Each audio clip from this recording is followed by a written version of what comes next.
Nako, sobrang nakakabilib po na nakasama po namin kayo dito for the music festival.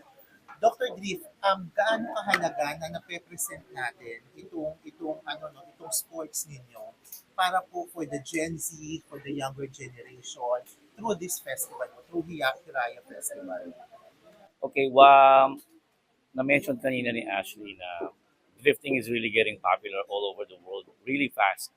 Para siyang UFC actually.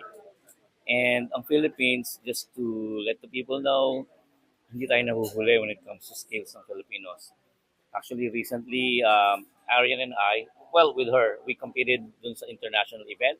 And the Philippines, through us, got number one. So tayo yung nangunguna ngayon sa points when it comes to Asia. And it is really an honor for us to be able to impart it. Kagaya na na-mention din nila kanina, ma-experience nila through riding with us. Kami tatlo magdadrive, maaabot, mararanasan, maamoy nila yung usok, yung gasolina, yung roar ng engine, yung adrenaline. So, napakalaking bagay para lalong makilala ng mga Pilipino na pagdating sa larangan ng drifting. Nandito tayo, lumalaki yung community at isa sa mga magandang platform to para mapamahagi natin sa mga Pilipino na ito tayo, may drifters tayo na mga hindi nangungulela at nakangunguna. Dave, as one of the pioneers, if not the pioneer of drifting here in the Philippines, kumusta na? Sa ano yung nakita yung paglago ng drifting since you started this almost 2 decades ago?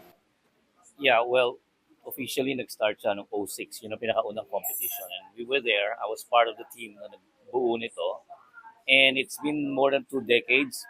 I could say na malayo na yung narating.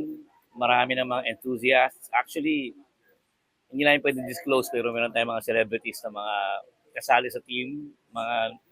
They're gonna be competing this year, hopefully. And it's really getting popular. Tapos it's celebrated. Na-mention din nila kanina, we do a lot of tours and shows every year.